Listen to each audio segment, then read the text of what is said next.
Assalamualaikum warahmatullahi wabarakatuh. Halo teman-teman semua.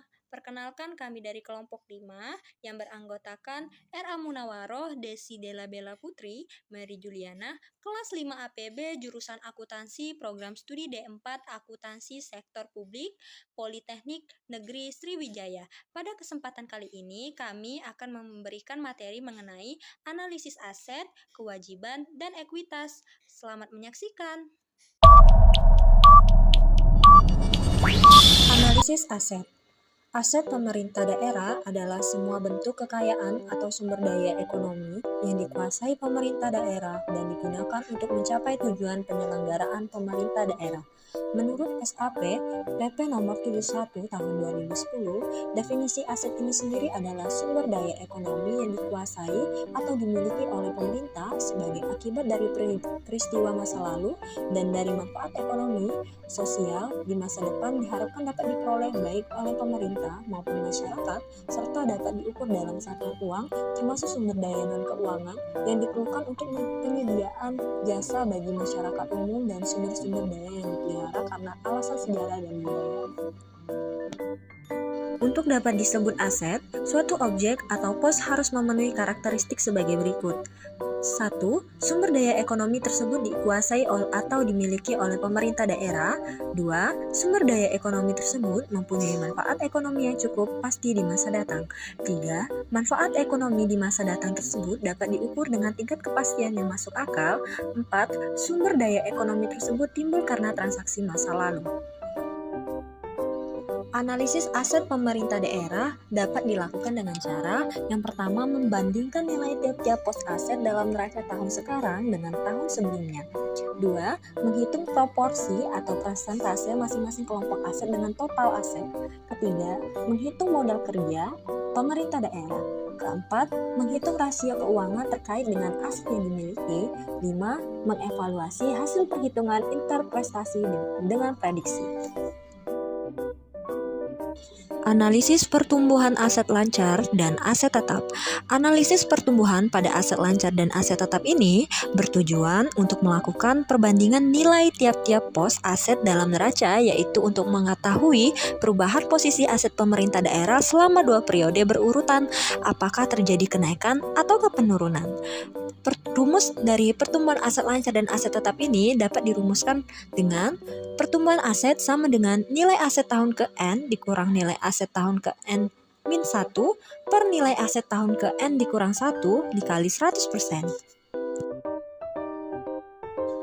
Analisis proporsi kelompok aset terhadap aset total. Analisis ini bermanfaat untuk melihat gambaran aset pemerintah daerah secara lebih global. Apakah kelompok aset tertentu terlalu besar sehingga kurang baik bagi kesehatan keuangan suatu organisasi? Kondisi keuangan yang tidak sehat bisa menimbulkan krisis keuangan atau dikenal juga dengan financial distress.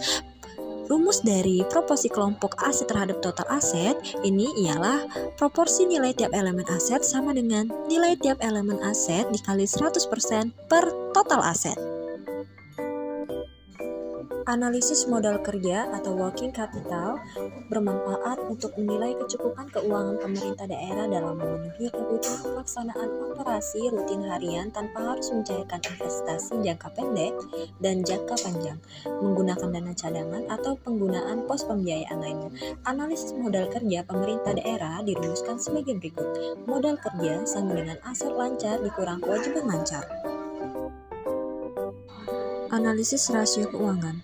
Rasio-rasio keuangan yang dapat digunakan dalam analisis laporan keuangan pemerintah daerah antara lain 1. Rasio likuiditas berupa rasio aset lancar, rasio cash quit ratio, working capital to total asset ratio. Kedua, rasio solvabilitas. Ketiga, rasio utang atau leverage ratio yang berupa rasio utang terhadap modal, rasio utang terhadap aset modal, time interest earned ratio. Rasio likuiditas. Rasio likuiditas menunjukkan kemampuan pemerintah daerah untuk memenuhi kewajiban jangka pendeknya. Untuk melakukan analisis likuiditas ini, ada beberapa rasio yang bisa dipelajari, yaitu rasio lancar, rasio kas, rasio cepat, dan rasio modal kerja terhadap total aset. Rasio lancar atau current ratio adalah rasio yang membandingkan antara aktiva lancar yang dimiliki pemerintah daerah pada tanggal neraca dengan utang jangka pendek. Rumus rasio lancar adalah rasio lancar sama dengan aktiva lancar per utang lancar. Kemudian, rasio kas atau cash ratio adalah rasio yang membandingkan antara kas yang tersedia dalam pemerintah daerah ditambah efek yang dapat segera diuangkan atau investasi jangka pendek dibagi dengan utang lancar. Rasio kas dirumuskan sebagai berikut. Rasio kas sama dengan kas ditambah efek dibagi utang lancar. Rasio cepat atau dikenal juga dengan tes asam adalah rasio yang membandingkan antara aktiva lancar setelah dikurangi persediaan dengan utang lancar. Rumus dari rasio cepat ini adalah rasio cepat sama dengan aktiva lancar dikurang utang persediaan per utang lancar. Kemudian working capital to total asset ratio adalah rasio keuangan untuk mengukur likuiditas dari total aktiva dengan posisi modal kerja neto. Rasio modal kerja terhadap aset total dirumuskan sebagai berikut. Working capital to total asset sama dengan aktiva lancar dikurang utang lancar per total aktiva. Rasio solvabilitas. Rasio solvabilitas dapat digunakan untuk melihat kemampuan pemerintah daerah dalam memenuhi seluruh kewajibannya, baik kewajiban jangka pendek maupun jangka panjang. Rasio solvabilitas dirumuskan sebagai berikut. Rasio solvabilitas sama dengan total aktiva per total utang. Rasio utang atau leverage ratio. Rasio utang sangat penting bagi kreditor dan calon kreditor potensial pemerintah daerah dalam membuat keputusan pemberian kredit. Rasio-rasio ini akan digunakan oleh kreditor untuk mengukur kemampuan pemerintah dalam membayar utangnya. Terdapat beberapa jenis utang yang perlu diketahui, antara lain yaitu rasio utang terhadap ekuitas, di mana rasio utang terhadap ekuitas adalah rasio yang digunakan untuk mengetahui bagian dari setiap rupiah ekuitas dana yang dijadikan jaminan untuk keseluruhan utang. Rasio ini dirumuskan sebagai berikut. Rasio utang terhadap ekuitas sama dengan total utang per jumlah ekuitas dana. Rasio utang terhadap aset modal atau total debt to total capital asset adalah rasio yang digunakan untuk mengetahui berapa bagian dari aset modal yang dapat digunakan untuk menjamin utang. Rasio ini dirumuskan sebagai berikut. Modal aset terhadap utang rasio sama dengan total utang per total aset modal. Yang terakhir adalah time interest earned ratio. Adalah rasio yang digunakan untuk mengetahui besarnya jaminan keuntungan untuk membayar bunga utang jangka panjang. Rumus rasio ini adalah time interest earned ratio sama dengan pajak dan bunga sebelum laba per bunga utang jangka panjang. Analisis kewajiban. Analisis kewajiban sangat penting bagi calon pemberi pinjaman atau kreditor dalam membuat keputusan kreditnya. Bagi kreditor, mereka akan sangat memperhitungkan risiko kredit yang akan diberikan terkait dengan kemampuan pemerintah daerah dalam mengembalikan pokok pinjaman beserta bunganya tepat waktu. Sementara itu, bagi manajemen pemerintah daerah, analisis kewajiban penting untuk mengetahui beban utang, kesinambungan fiskal, dan kesehatan keuangan pemerintah daerah. Bagi masyarakat, informasi utang dalam neraca bermanfaat untuk mengetahui rasio utang per kapita atau beban utang per kapita. Oleh karena itu, manajemen utang menjadi sangat penting dilakukan pemerintah daerah dan analisis utang menjadi relevan dilakukan. Analisis pertumbuhan utang. Analisis pertumbuhan utang atau growth of public debt bermanfaat untuk mengetahui perkembangan utang pemerintah daerah dari tahun ke tahun bagi manajemen pemerintah daerah. Informasi pertumbuhan utang ini penting untuk perencanaan dan pengendalian utang. Pertumbuhan utang harus dikendalikan oleh pemerintah daerah agar tidak mengganggu stabilitas ekonomi dan keuangan daerah. Dari laporan keuangan neraca, pembaca laporan dapat menghitung pertumbuhan utang, namun untuk dapat menghitungnya harus tersedia data minimal 2 tahun laporan berurutan. Apabila terdapat data yang lebih lengkap selama beberapa tahun berurutan, maka hasil analisisnya akan lebih komprehensif. Analisis rasio utang per kapita. Dalam laporan keuangan neraca, pembaca laporan juga dapat melakukan analisis rasio utang per kapita. Namun, untuk dapat mengetahui rasio ini diperlukan data jumlah penduduk daerah setempat. Rasio utang per kapita memberikan informasi mengenai beban utang setiap masyarakat yang menjadi penduduk pemerintah daerah setempat. Rasio utang per kapita dapat dikomparasikan dengan pendapatan per kapita. Apakah terdapat keseimbangan antara keduanya atau justru terjadi ketimpangan yang besar? Pendapatan per kapita dapat dilihat melalui PDRB per kapita. Rasio utang per kapita dirumuskan sebagai berikut. Total utang sama dengan rasio utang per kapita dibagi total jumlah penduduk. Analisis rasio utang terhadap ekuitas. Rasio ini bermanfaat untuk memberikan indikasi berapa bagian dari ekuitas yang diperlukan untuk mendanai utang. Informasi ini juga penting untuk mengetahui struktur pembiayaan pemerintah daerah. Semakin besar rasio ini, maka menunjukkan semakin besar ketergantungan pemerintah daerah terhadap pembiayaan utang, yang berarti pula semakin besar risiko keuangan daerah. Rasio ini dirumuskan sebagai berikut. Rasio utang terhadap ekuitas sama dengan total utang dibagi jumlah ekuitas. Analisis rasio utang terhadap aset modal. Bagi kreditor, rasio ini digunakan untuk menilai kemampuan pemerintah daerah untuk melunasi utangnya dengan aset modal yang dimilikinya apabila terjadi kegagalan dalam pembayaran utang. Di sektor bisnis, rasio ini digunakan untuk menilai kecukupan jaminan utang atau debt covenant. Sementara itu, bagi manajemen rasio, ini bermanfaat untuk mendukung manajemen aset pemerintah daerah. Rasio ini dirumuskan sebagai berikut. Rasio utang terhadap aset modal sama dengan total utang dibagi total aset modal. Analisis rasio bunga utang terhadap pendapatan asli daerah. Rasio bunga pinjaman terhadap pendapatan digunakan untuk mengetahui besarnya kemampuan pemerintah daerah untuk membayar bunga utang jangka panjang dengan pendapatan asli daerahnya atau PAD. Rasio ini dihitung dengan cara membandingkan pendapatan asli daerah dengan bunga utang jangka panjang. Mengapa digunakan pendapatan asli daerah bukan pendapatan total daerah? Hal ini karena pendapatan total daerah meliputi PAD ditambah dengan pendapatan transfer dari pemerintah pusat. Padahal dengan otonomi daerah, utang daerah akan menjadi tanggung jawab daerah sepenuhnya. Oleh karena itu, segala kewajiban yang timbul akibat pengadaan utang daerah tersebut juga harus ditanggung oleh pemerintah daerah sendiri melalui PAD, bukan dibebankan kepada pemerintah pusat melalui dana perimbangan. Rasio ini dirumuskan sebagai berikut. Rasio bunga utang terhadap PAD sama dengan pendapatan asli daerah dibagi bunga utang jangka panjang. Untuk menghitung rasio ini diperlukan informasi laporan realisasi anggaran, sedangkan dengan rasio saja tidak dapat diketahui. Analisis rasio utang terhadap PDRB atau Produk Domestik Regional Bruto. Rasio utang terhadap PDRB merupakan perbandingan antara jumlah total utang pemerintah daerah dengan PDRB untuk tahun yang sama. Manfaat rasio ini adalah untuk mengetahui kemampuan daerah dalam menanggung beban utang dan memenuhi kewajibannya berdasarkan kemampuan produktivitas yang dimiliki daerah. Rasio ini dirumuskan sebagai berikut. Rasio utang terhadap PDRB sama dengan total utang dibagi PDRB. Untuk dapat mengetahui hasil perhitungan rasio ini diperlukan data PDRB. Data PDRB dapat diperoleh melalui Biro Pusat Statistik Daerah atau laporan kinerja pemerintah daerah. Analisis rasio utang terhadap pendapatan pajak daerah. Rasio utang terhadap pendapatan pajak daerah merupakan perbandingan antara total utang dengan total pendapatan pajak daerah. Rasio ini digunakan untuk menggambarkan kapasitas pemerintah daerah untuk membayar kembali utangnya dengan pendapat pajak yang diterima. Semakin rendah nilai rasio ini, maka akan semakin baik karena kreditor akan melihat pemerintah daerah yang memiliki rasio utang terhadap pendapatan pajak daerah yang rendah, berarti memiliki kemampuan untuk membayar utang dengan baik.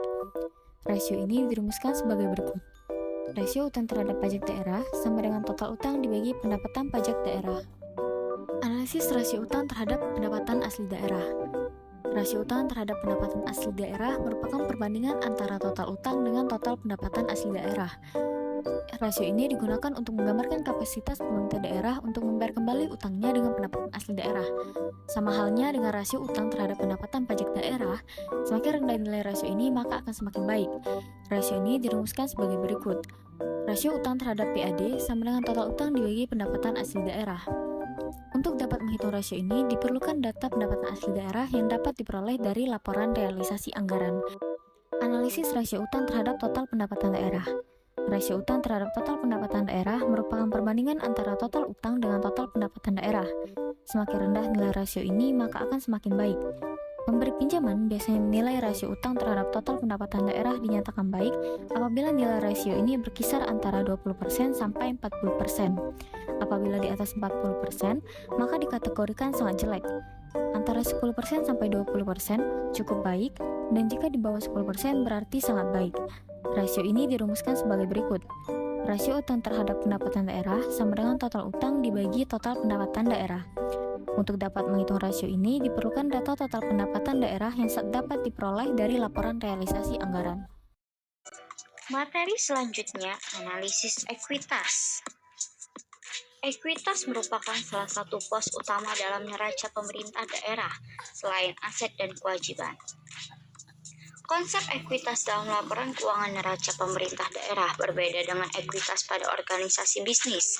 Hal ini karena akuntansi pada organisasi bisnis mengadopsi pendekatan teori kepemilikan. Sedangkan organisasi pemerintahan mengadopsi konsep teori entitas atau entity teori dan teori dana atau fund teori. Karena ekuitas merupakan salah satu pos utama neraca, maka perlu dilakukan analisis terhadap ekuitas. Berdasarkan standar akuntansi pemerintahan, ekuitas didefinisikan sebagai kekayaan bersih pemerintah yang merupakan selisih antara aset dan kewajiban pemerintah. Ekuitas dapat juga dipahami sebagai hak residual pemerintah atas aktiva pemerintah setelah dikurangi semua kewajiban. Untuk organisasi bisnis, ekuitas yang dimaksud adalah ekuitas pemegang saham, yang merupakan pemilik perusahaan.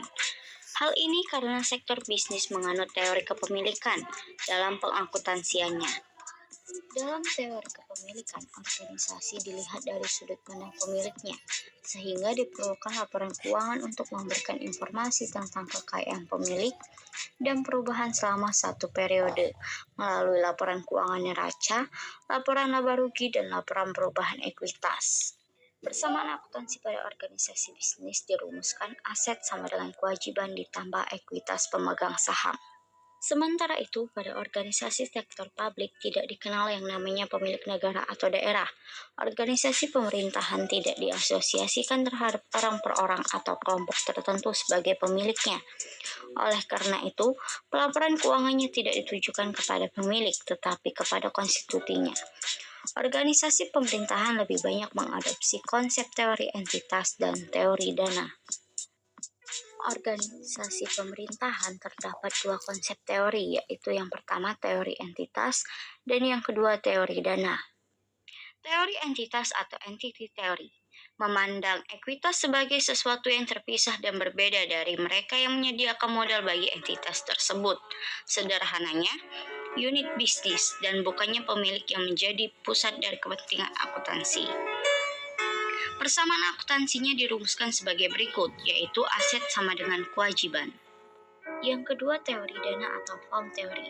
Dalam teori ini, dasar akuntansi bukan pemilik maupun entitas, melainkan sekelompok aktiva dan kewajiban serta pembatasan yang terkait, yang disebut dana, yang mengatur penggunaan aktiva tersebut. Dengan demikian, teori dana memandang unit bisnis sebagai unit yang terdiri atas sumber daya ekonomi dan kewajiban serta pembatasan yang terkait dengan penggunaan dari sumber daya ini. Analisis laporan keuangan yang melibatkan ekuitas tersebut antara lain, yang pertama rasio utang terhadap ekuitas. Rasio utang terhadap ekuitas atau total debt to equity ratio adalah rasio yang digunakan untuk mengetahui bagian dari setiap rupiah ekuitas dana yang dijadikan jaminan untuk keseluruhan utang. Rasio ini mengindikasikan seberapa besar pemerintah daerah terbebani oleh hutang. Yang kedua, rasio kecukupan ekuitas. Rasio ini menunjukkan kecukupan modal yang ditetapkan lembaga pengatur yang berlaku khusus bagi industri-industri yang berada di bawah pengawasan pemerintah, seperti bank dan asuransi. Rasio ini dimaksudkan untuk menilai keamanan dan kesehatan perusahaan dari sisi modal pemiliknya. Analisis struktur ekuitas bermanfaat untuk mengetahui proporsi dari utang terhadap ekuitas. Struktur ekuitas yang baik mencerminkan adanya harmonisasi antara sumber pembiayaan eksternal dan pembiayaan internal.